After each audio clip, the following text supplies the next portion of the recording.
Hi, I'm Rhonda Hensley. I'm a licensed professional counselor, an influencer, and a life coach. Welcome to my YouTube channel, Entreaty. I want to talk today about emotional health. We don't think a lot about emotional health, but it's very important. And some people struggle with emotions running their life. And this is real prevalent for codependents. And the emotional health that happens sometimes is an emotional response to past trauma. And it's programmed, it runs on default, and it can be one extreme or the other. Dysregulation of emotions, they're all over the place, and they rule your life and they make decisions for you and all of that. Or the other extreme, to where you're so emotionally shut down and unavailable that you're just stoic. And one extreme or the other is not healthy. There are going to be things that happen in our life that emotionally are overwhelming. And then there's going to be other times to where we have to detach from our feelings. And those are both healthy. It's when it becomes extremes that they're maladaptive. Feelings, nothing more than feelings. Well, where do they come from? They come from our thoughts. We think things and then we feel it.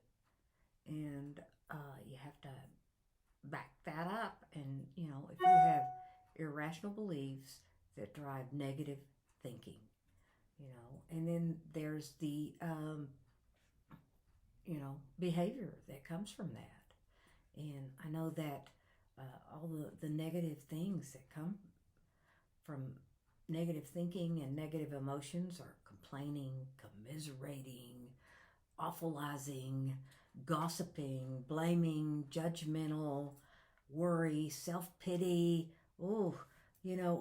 Some of those things, and fear. Get addicted to those things, and they become very prevalent, and they'll run your life. And you'll repeat a pattern. You'll be in this loop that you're stuck in, that is just, around and around.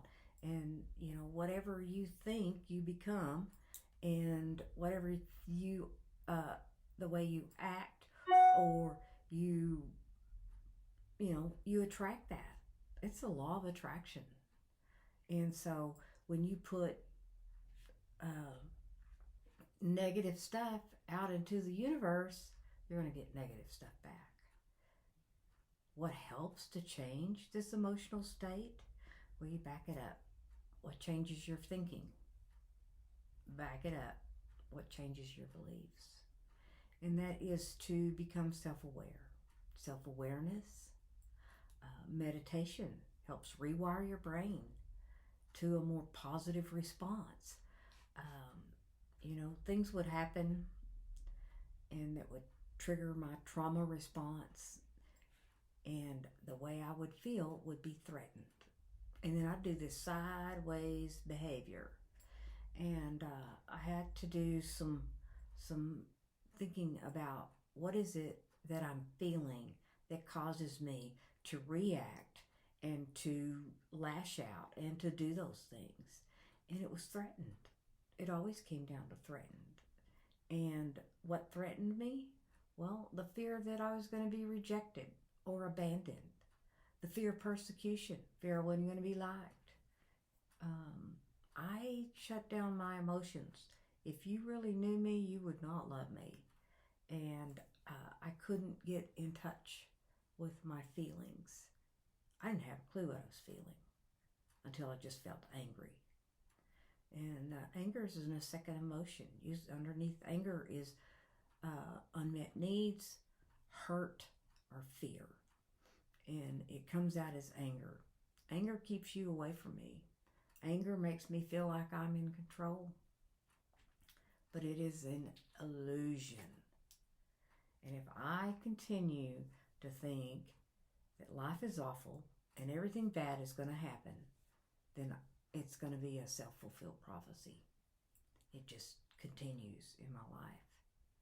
And am I going to be a victim to my emotions? Or am I going to be a creator of my emotions? What helps is gratitude. Be grateful for where you're at and what you have. Maybe even for what you don't have. Or maybe even for the struggle you're going through. Because if you are in personal development, then you are looking for self-awareness and for lessons to be gleaned out of that. Mental rehearsal, read self-help books, listen to podcasts like this, read books on codependency, read books on, emotional states. There's a lot of things that you can learn that are just free. Seek therapy. And if you don't have insurance, there's places where you can get help. 95% of people by the age of 35, their belief system is already programmed. And your thinking runs off of your belief system. And one of the things, it's a story I like to use, I used to use Teacher Brute, and I would talk about how beliefs change. Sometimes you don't even know you have these beliefs. And I can remember I was a freshman in high school. My brother was a senior, and he had this really bad car accident. And he was hit on the driver's side. He was driving a big old boat of a car, no seatbelts, out in the country. They'd been hunting, him and his friend. And we had gathered, and I didn't tell my age, we had gathered up Coke bottles, and they were in the back seat of the car because we was going to go sell them. Because you used to get money for those things. They were no deposit, no return, So, but you could sell them. And the car hit him on the side, and it, all of those Coke bottles were broken, and his back was cut up with Coke bottles, and he had a bad cut on his head. He broke his collarbone. And his,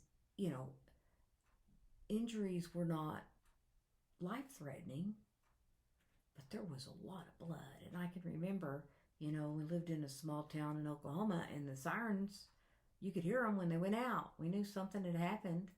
And then, we get a phone call, and it's, the authorities, and we go to the hospital, and they bring my brother in on a gurney, and there is blood everywhere. Blood is everywhere.